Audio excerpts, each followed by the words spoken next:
আজি আমি এটা নতুন ৰেচিপি বনাবলৈ লৈছোঁ। এয়া দেখিছেনে, ইয়াত 4টা বিলাহী লৈছোঁ, পিঁয়াজ লৈছোঁ 2টা, ইয়াৰ আদা কাটি কাটি লৈছোঁ, 3 ফুটা নহৰু লৈছোঁ, এটা কেঁচা জলকীয়া লৈছোঁ,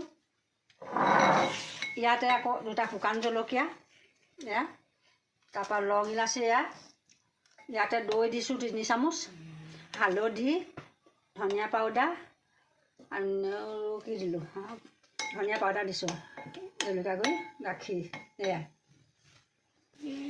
ইয়াতে 3 টুকুৰা বাটাৰ দি দিছোঁ। এই বাটাৰখিনি আকৌ ইয়াত গুলিব লাগিব পূৰা। এতিয়া আমি ইয়াতে এচামুচ ঘিউ ঢালি দিছোঁ। ইয়াতে লং ইলাচি ডালচেনি আমি ঢালি দিছোঁ কেইটামান। পাৰিলে তেজপাত খিলা হোৱা হ'লে ভাল হৈছিলে, কিন্তু তেজপাতটো নাই যে, সেইকাৰণে আমি লং ইলাচি দি দিছোঁ। এতিয়া আদা নহৰুখিনি ইয়াতে ঢালি দিলোঁ, তেলত দি দিছোঁ, তেলত নহয় ঘিউ ঢালি দিছোঁ আদা নহৰুখিনি। তাৰে পিছত এতিয়া কেঁচা জলকীয়াটো পিচ পিচ কৰি ইয়াত ঢালি দিছোঁ। ইয়াতে এতিয়া কেঁচা পিঁয়াজটো দি দিলোঁ ঘিউতে। এতিয়া পিঁয়াজখিনি পূৰা ভাজিব লাগিব। এতিয়া আমাৰ পিঁয়াজখিনি একদম ভজা হৈ গ'ল ধুনীয়াকৈ, বেলেগ দিম। এতিয়া এইখিনি ঢালি দিয়া হৈ গ'ল এয়া পিঁয়াজৰ লগত। এতিয়া এইখিনি পূৰা ভাজিব লাগিব আকৌ।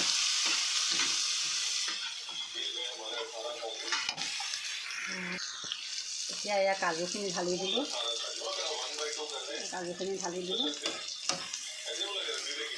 তাৰপিছত ভাজি থাকিব লাগে, খালি কাজুখিনি অলপ ভাজিয়ে থাকিব পাৰে যিমানটো পাৰে, পৰিমাণ অনুসৰি বস্তুখিনি নোহোৱালৈকে। এতিয়া এয়া আমি বিলাহীখিনি সৰু সৰুকৈ কাটি লৈছোঁ। মিহি মিহিকৈ বিলাহীখিনি যে কাটিছিলোঁ, এইখিনি এতিয়া কেৰাহীত ঢালি দিছোঁ। তাৰপৰা ইয়াক ভাজিব লাগিব অলপ টাইম।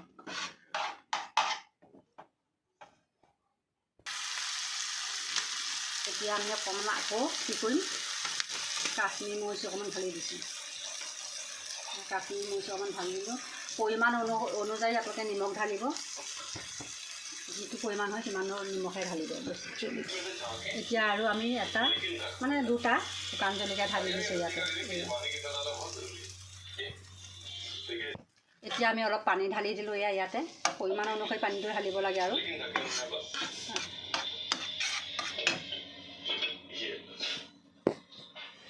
চবতছে ডাঙৰ কথা চাওক, আমাৰ ইয়াত ঢাকনিখন নাই, তাৰমানে এইখন ফুলপপা লগাই ঢাকনি বনাইছোঁ। এতিয়া অলপ আকৌ লৰাই দিছোঁ ঢাকনখন খুলি।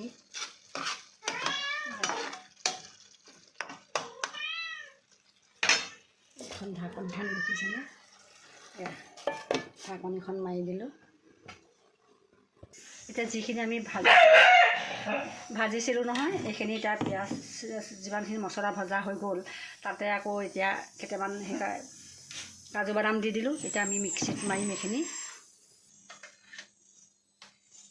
যিখিনি আমি ভাজিছিলোঁ সেইখিনি আমি মিক্সিত মাৰিলোঁ। মিক্সিত মাৰি ইয়াত টাৱাত বাকি দিলোঁ। তাৰপৰা ইয়াতে অলপ গাখীৰ ঢালি দিলোঁ। দেখিছে নহয়, গাখীৰখিনি পূৰা ঘুটিব লাগিব। এতিয়া আকৌ আমি এইখিনি বাটাৰ ঢালি লৈছোঁ। ইয়াতে কেইটুকুৰামান বাটাৰ দি দিছোঁ।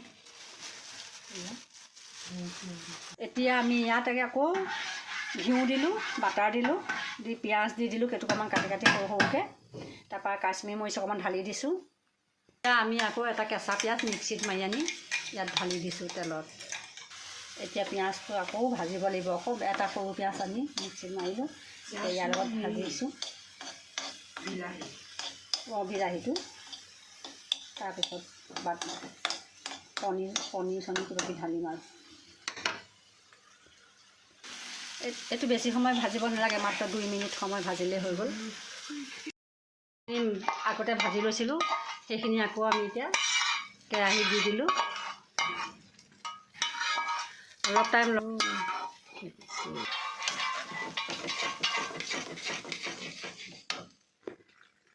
এতিয়া আমি ইয়াত পনীৰখিনি ঢালি দিছোঁ। বহুত টাইম ভাজি হোৱাৰ পাছত পনীৰখিনি ঢালি দিছোঁ। লাষ্টত আমি ইয়াত বাটাৰ মছলা, দহি বাটাৰ মছলা, একেবাৰে শেষত যেতিয়া নমাব টাইম হৈছে, ধনিয়া পাত অকণমান ঢালি দিছোঁ, অকণমান ক্ৰীম দি দিছোঁ।